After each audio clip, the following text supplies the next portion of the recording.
That's the stupidest thing I've ever heard. And I've been on this show, what, 5 times now? My hat's off to you. That is professional grade stupid, and I am impressed. You do understand that you can't just make stuff up and call it facts, right? Miss Jupiter, of all people, you should understand that as evidence goes, eyewitness testimony is credible. And the facts are that multiple people are reported to have seen something not of this world light up the sky in that winter 1876. It's irrefutable. It's undeniable. It's alien. It's crap. Look, those stories that you're characterizing as testimony, they didn't come from the witnesses. They came from their grandchildren who are embellishing ghost stories that Ma and Pa told them to keep them in bed at night. That's not fact, that's myth. Fact is that a meteorite is the most likely cause for the quote-unquote fire in the sky that night. There are no monsters, no demons, and especially no aliens. It was a rock, much like the rocks in your head. Miss Jupiter, I suppose we'll just have to agree to disagree. Now, a quick programming reminder from Naked Truthers in the Rapid City area. I'm coming to your town. That's right. I'll be at Turn the Page bookstore in downtown Rapid City on the 15th of June. So stop on by and shake my hand. If you don't already have a copy of my new book, Probing the Paranormal, why wouldn't you? I'll have plenty on hand for purchase. And as an added bonus, if you purchase my book at Turn the Page, I'll be happy to sign it at a generously discounted rate of $10. Naked Truthers, oh, that just kills me. So you've said. And what, pray tell, is wrong with the moniker? You know what? Nothing. It's oddly fitting, actually, just not in the way you think. Are we done yet? Almost, but first, I think right now is a fine time for a question or two. What say you? It's your show, Doc. I'm just a prisoner doing time. Hardly, Miss Jupiter. We keep no prisoners here. You may leave at any time. Wish that were true, Doc, but I'm being punished. My boss is mad at me, and so I'm here. That makes me sad. I'd rather enjoy our witty repartee, the dangerous back and forths. I hoped you did as well. Nope. I see. First question comes from I Rock the Basement 00. He asks, I'd really like to know how much influence you think ancient astronauts still have on modern religion. That's an excellent question. Thank you, Mr. I Rock the Basement. My answer would be quite a bit.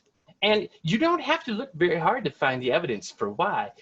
I think it's obvious that Jesus' death and so-called resurrection are clear examples of a more primitive civilization trying vainly to grasp seeing highly advanced medical science in practice.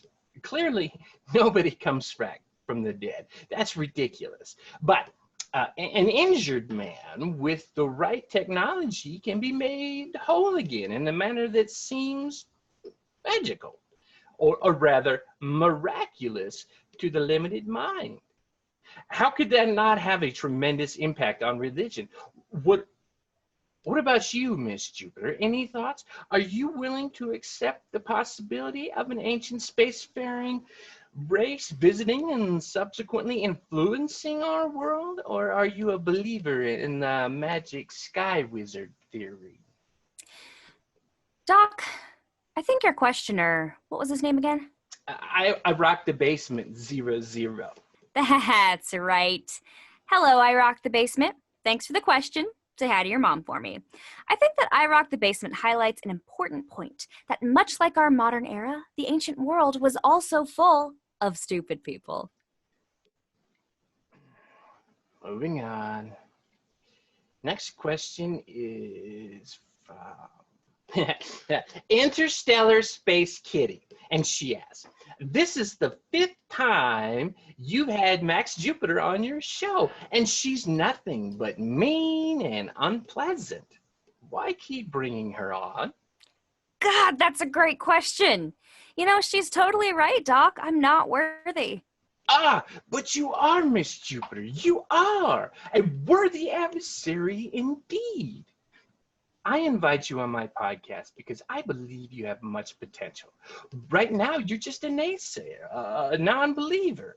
As we know, life has been hard on you, rendered you a little bit broken, a little bit angry and cynical. But if you ever get back to the level of journalistic excellence you once enjoyed, I believe you too will see through the veil of lies and deception. Right now, you're just a spiteful, mean woman who... The word you're looking for is bitch. Yes, Miss Jupiter, you are a bitch. But if I can get you to see through to the truth, Miss Jupiter, Maxine, I've read your work. It's some of the best journalism out there. You may have had a humiliating fall from grace. You may have been cast out, shamed by your peers, but there is still greatness in you. I know there is. If I can ever get you to see and accept what is so painfully obvious, then I know that even though you'd still be a bitch, you'd be our bitch. You'd be a naked truther bitch. Well, good luck with that. And also, fuck. That's all we have time for today, my enlightened friends. I want to thank Miss Jupiter for visiting with us again. Believe me when I say we are better for it. Also, one more quick reminder. I'll be at Turn the Page in Rapid City June 15th. Be sure and stop by. I'll be happy to sign your brand new copy of my new book, Probing the Paranormal. Oh, and one more thing. Be sure and tune in next week. I have a special treat for my naked truthers. Next week we talk panspermia with special guest Giorgio A. Sokolas, internationally renowned ufologist. You don't want to miss this one, folks. Oh, God, why? Until next time, this is Dr. Rufus Hornbottom. Keep vigilant and stay safe. I hate my life.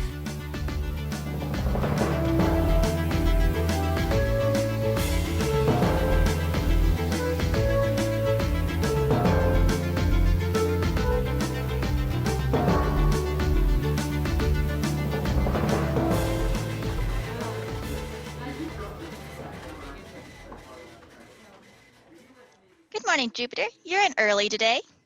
Hey, Flo. What? No, I'm not. I'm like 15 minutes late. I clocked you in. Don't sweat it. Thanks. Also, Nancy is looking for you. She doesn't seem very happy. Oh, I wonder what I did now. Thanks, Flo. Sure, Guy is looking for you too, and he's on a tear. He won't stop going on and on about how you stole his story. That sounds like Guy. Don't know what he's talking about, though. I don't like the way he talks to me, like I should be licking his heels. Jupiter! Speaking of heels, thanks for watching out for me, Flo. Now, if you'll excuse me, I need to squash a bug. That would be fantastic. Jupiter! Who the hell do you think you are? Calamity Ranch should be my story. Good morning, Guy. It's good to see you, too. Could you do me a solid, though, and go away? Please, for like a little while. Just long enough so I can grow old and die. I don't know how you did things back in Chicago, but let me explain how things work around here, girly. Girly? Not okay. But by all means, go ahead and guy-splain it to me. Guy-splaining? What are you talking? I see. Aren't you too clever by half? No, you're just not half clever enough. Whatever. I don't mansplain. Guy-splain. It's like mansplaining, but from a less qualified source. I'm such a mouse. And you're unremarkable. Now go away before I mace you. I'm not going anywhere until you explain to me how you wormed your way into getting the Calamity Ranch story. That was my story. I earned it. I have seniority here, and I'm clearly the better journalist. Literally nothing you just said is accurate. Maybe that's why you're not a real journalist. Instead, you're just some no-named guy working at a shitty little rag in a shitty little town. I have a name. Yeah, a stupid one. It's not stupid. Look, maybe I'm just a small-town reporter, but Earth to Jupiter, so are you. Besides, say what you want about me, I'm not the one who's crazy. Excuse me? Oh, don't think I don't know about your humiliating fall from grace. Hell, everybody knows. Tell me, are you really crazy, or is that just the story you made up to cover for all the libelous crap you published? Libelous, you know that word, don't you? It's the word we use when somebody writes something that's untrue. That's not what libelous means. The word you're looking for is... You know what I'm talking about. I don't even know how you got this job. You're nothing but a lunatic woman, and nobody's ever going to take you seriously. Guy, I'm going to my desk now because I have a can of mace in there. If you're not far away from me by the time I get back, I'm not only going to spray it in your face, I'm going to make you eat it. Do you understand me, you tiny generic man twerp? You're insane. You know that? And now you're threatening me with violence? You're done. You're so done. Do you understand me? You are done. Guy, shut up. Nancy, did you not just hear her threaten me? I want to file a formal complaint. She needs to go. I heard a lot more than that. You're lucky I don't fire you. Now go away before I reassign you to the want ads. But Nancy, she can't talk to me that way. I'm the senior reporter. Go now, Guy, or I swear to God, tomorrow your name will be Gal. But Go! this is ridiculous. I've been here for 4 years. That should be my story. Biggest storyline I've done over a decade, and that crazy woman gets it. I was born to write that story. You should let me mace him. He's a bug. Oh, maybe. But you can't mace people in the office. It's policy. Besides, you antagonized him. Antagonized him? Did you not hear the way he came at me? What was he talking about anyway? Whatever ranch. Calamity Ranch. It's your next assignment. What's a Calamity Ranch? Didn't you read the memo? I saw the header. Principal Peace on Ranch for Perturbed Pubescence. It was too much alliteration for me. Well, I did have a bit of fun with that one. Well, you need to read your memos. Right. Well, it's a juvenile detention center. More precisely, it's an alternative to juvenile detention. It's a working ranch just outside of town that specializes in rehabilitating troubled kids. I'm surprised you've not heard of it. It's pretty well known around these parts. So, what's the story? Neglect? Abuse? Drugs? Murder? Anniversary. Come again? They're about to celebrate their 40th year of operation. It's a big deal, and you're going to write a piece on the owner, Phil Whitaker. Get in there, ask some questions, write about how nice it is, get out. A puff piece. You want me to write a puff piece? No way. Look, Mr. My Folks couldn't even give me a real name guy over there was practically frothing at the mouth over this. Give it to him. I'm giving it to you. I don't want it. I don't care. Compromise. I'll write your little story if you'll stop making me do the Rufus Dorkbottom show. You'll do the story because I told you to. I'm the chief. You're the reporter. And you'll keep going to the podcast until I'm certain you've been sufficiently punished for that last stunt you pulled. Hey, that was a solid story. It wasn't. What's more, Max, when I have you on our friend Rufus's show, I expect you to behave with a certain level of professionalism. The show I listened to last night Was exactly the kind of show that you'd advocate for. Stick to the facts. No bullshit. Rufus is an important partner for the paper. I get that you think you're more important than his show. And I am.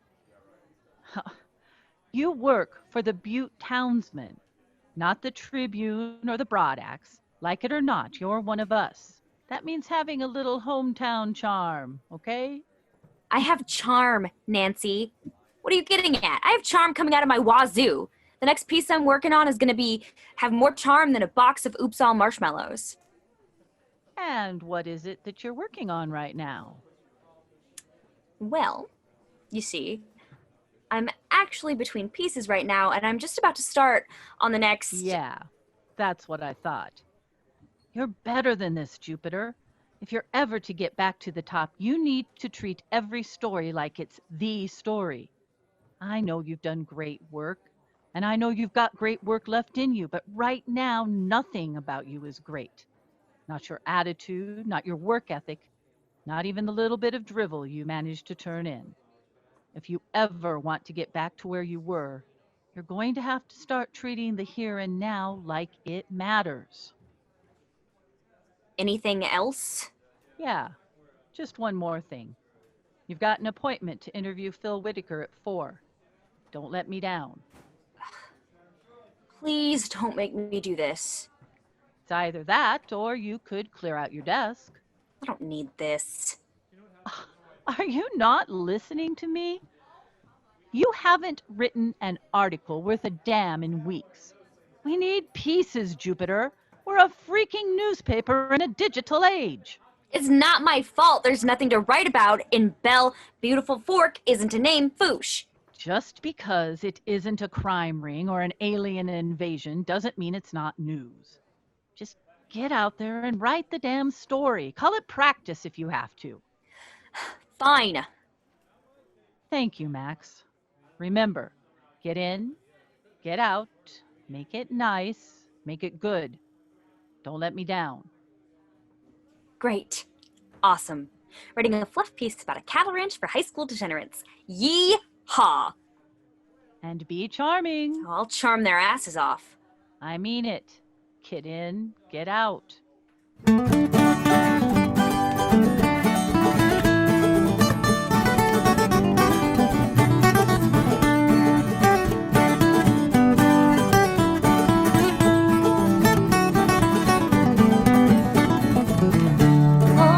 Home on the range, where the cowboys and rednecks are strange, where juvies do time for doing dumb crime, and la la la la la la. Ah, here we are, Calamity Ranch. Oh, Max, how far you have fallen.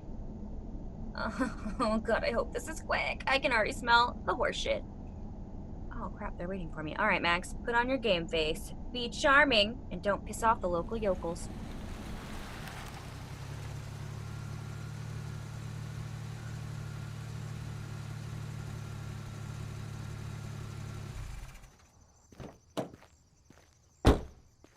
Hello there. You must be Maxine Jupiter, am I right? You are right, but please, call me Max. Sounds good, Max. I'm Phil Whitaker. It's nice to meet you, Mr. Whitaker. Oh, no. You're to be Max to me, then let me be Phil to you. You say mister, and I start looking for my pa. Okay, Phil it is. Good deal. Now, let me introduce you to some folks. This is my daughter, Helene. Nice to meet you, Helene. Likewise. And this young man here is Liam. Howdy, ma'am. It's a pleasure. Why, yes it is. I mean, it's nice to meet you too. Liam here is a senior member of our support staff and an alumni of the ranch. Is that so? I was here for 3 years. I liked cars. Well, I liked other people's cars, but that's a story for a different day. In the interest of the story, maybe we should get together and talk about it. He's also my boyfriend. Ah, I see. Well, should we get started with the interview? Absolutely. How would you like to proceed? I'd like to see some of your facilities. Perhaps you can give me a little tour of the place and we can talk as we go. How does that sound? That sounds just fine. In fact, I think we ought to start with the stables. Right this way, if you please. It's hard to tell from the road, but you've got quite the setup here. Just how big is this place? Well, let's see. We're sitting on 120 acres. There's 2 dorms, a male and a female one. The arenas, stables. We've got medical facilities for both the animals and the kids. Schoolhouse, a world-class chow hall, and various admin buildings. All in all, it's a pretty good-sized ranch. Don't forget the big house. The big house? That's our house, the original home. The big house is what all the kids call it.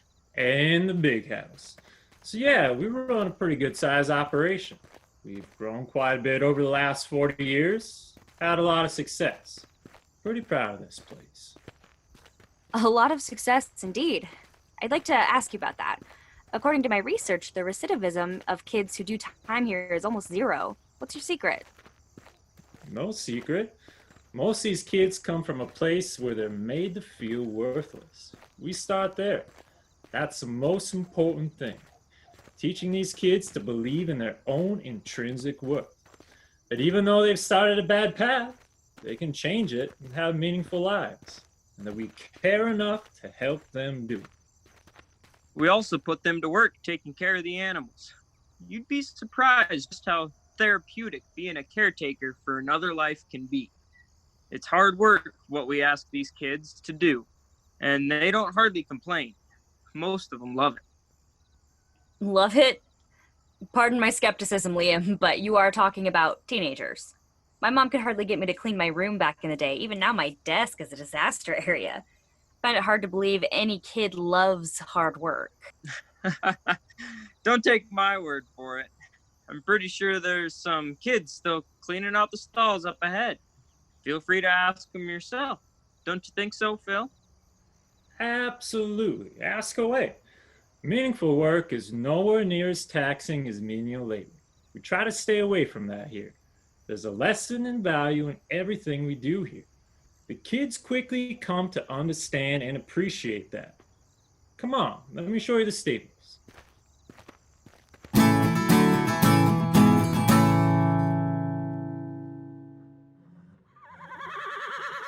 Oh, yep, I can smell it.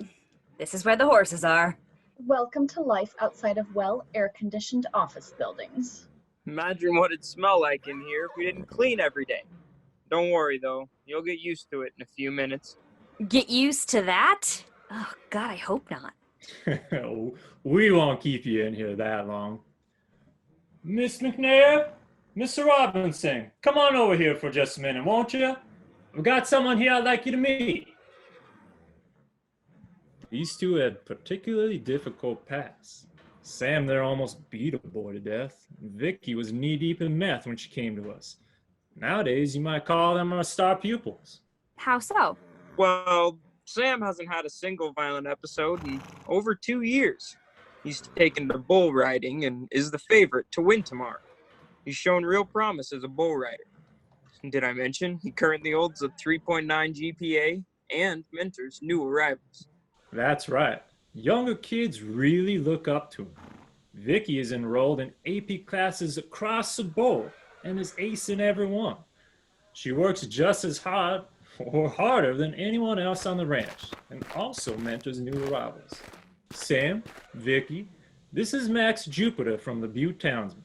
She's here to write a story on the ranch and would like to ask you a few questions. Is that all right with you? Yes, Mr. Whitaker. Yes, Mr. Whitaker. Okay, Max, have at it. All right, Phil, I will.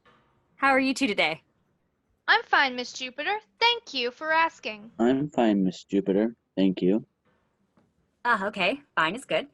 Can I ask how long each of you have been, sentenced? Incarcerated here? Nobody is incarcerated here.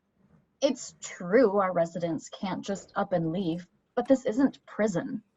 We nurture, educate, and where necessary, rehabilitate. Please, refer to them as residents. Sure, forgive me, I didn't mean to offend. Oh, you didn't offend, Miss Jupiter. We understand. Yes, Miss Jupiter, you didn't offend. We understand, all things considered. Okay, good. So how long have you two been residents of the ranch? I've been a resident for almost 3.5 years. Vicki? I've been a resident for 2 years. And how do you like it here, Vicki? Oh, it's wonderful. I find it very rewarding. And you, Sam, how do you like it here? I find it very rewarding. Very rewarding. That's good to know. I'm curious what... Hey, kid, stop! Ugh, he's headed to the med building. Get your hands off me! What's that? Oh no, did he have to do this now? Do what now? Who is that? I thought everybody loved it here. Unfortunately, not everybody. Max, I'm gonna have to ask you to stay here for just a moment while my folks take care of this. He bit me. How does he keep getting in here? Who is he? Do you want me to take care of him? Yes! This is horseshit! Vicki, Sam, would you mind taking Jupiter back up towards the chow hall and get her one of them barbecue sandwiches? Yes, boss. Yes, boss. Actually, I'm fine right where I am. So be it. But if you stay, you best not print any of this. With respect, Phil, I'm not promising you anything.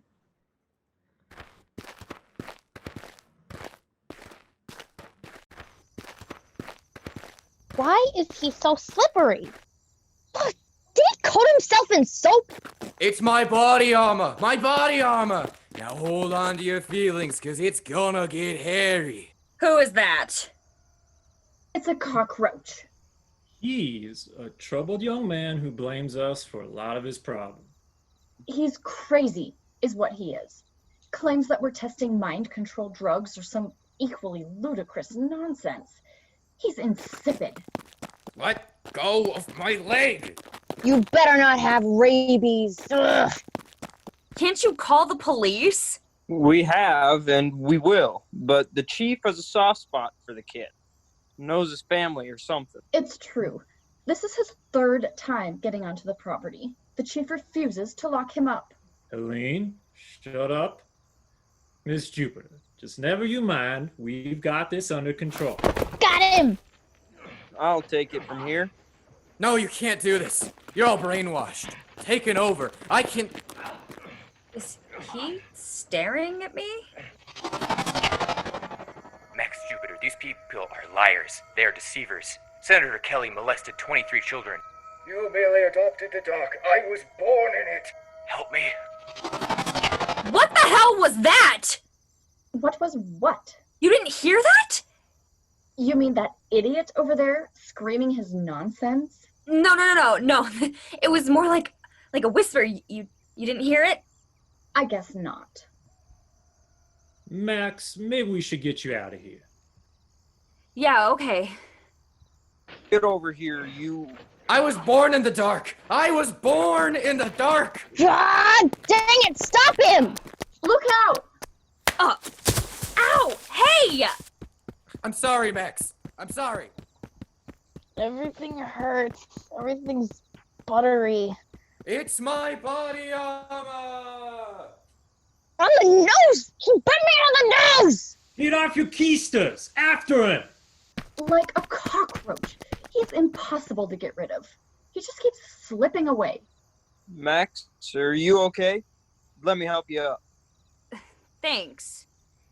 Now somebody better give me an explanation as to why I just got knocked on my ass. And who the hell is that kid? Max, I'm sorry. That shouldn't have happened. As for the kid, well, his name is Mars Mitchell. He used to be a resident here. That's right. Unfortunately, though, Mars suffers from some kind of mental illness. As a result, we weren't able to help him. And now he blames us for all kinds of weird crap. Tells people we're experimenting with mind control. Claims we experimented Helene, be quiet. She's gonna find out anyway. He's got a big mouth, and she's nosy. It's what she does. No offense. Yeah, none taken. Liam, why don't you take Helene up to the big house? I'll be up there in just a minute. But... Go. Max, walk with me, won't you? Don't worry. I'm under strict orders to write a nice piece about this very nice place you have here. Well, ain't that a relief to hear? You know what, Max? A little thought just popped in my noggin. Look, you've all been nothing but kind, but I think I'd rather just head out for the day. A bit too much excitement for me. Fair enough. I understand. But I'm here thinking that you just got assaulted, no? Well, I don't know about... I think the chief needs to hear how you got nearly trampled. Maybe now he'll take this matter seriously and do something about Mars before a kid really hurts himself or somebody like you. Look, I'm not sticking around to speak to Chief whoever. I want to go home and take a shower. I smell like horse shit and butter, I guess. That's so weird. I got what I needed and I want to go. Please, I insist. At least stop by the station. It'd mean the world to us. The Calamity Ranch would be in your debt. He got away. All right, take a breath. I want y'all to pair up, spread out, and search the grounds. Make sure he doesn't double back. If you see him, keep your distance. Don't try to take him, and don't call it out on the radio. Send him running for me instead. You got all that? Yes, boss. All right, go on. Please, Max. Sooner or later, someone's gonna get hurt. Maybe him, or maybe one of my kids. Even if he doesn't hurt anybody, I can't let him screw up this weekend. Listen, this might all be trivial to you, but this anniversary and this weekend's rodeo is a big deal for us. Some really important people are gonna be here, and I can't have this kid pulling any stunts like he did today.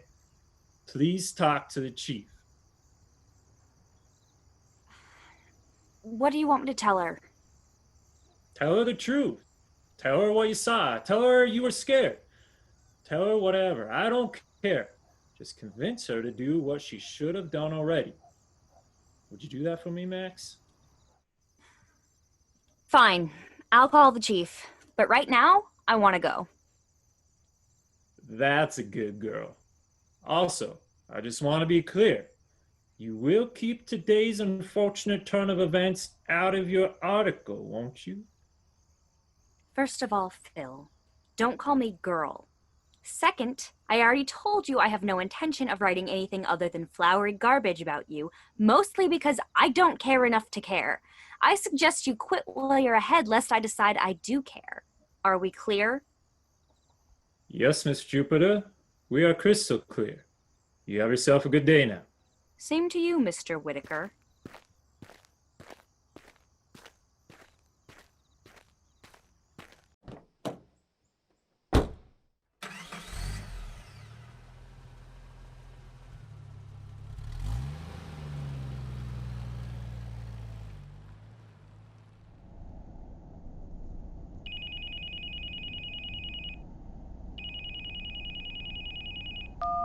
Hello? What happened to be charming? What are you talking about? I just got off the phone with Phil Whitaker. He wanted to know what your intentions were.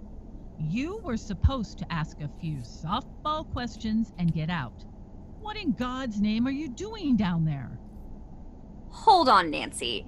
I did exactly what I was supposed to do. This one isn't on me. Then what happened? And why is Phil calling me worried you're going to cause a stink? Nancy, listen. I did what you wanted me to do. I asked him some basic, easy layup questions. It was going pretty good. They were showing me around. Who's they?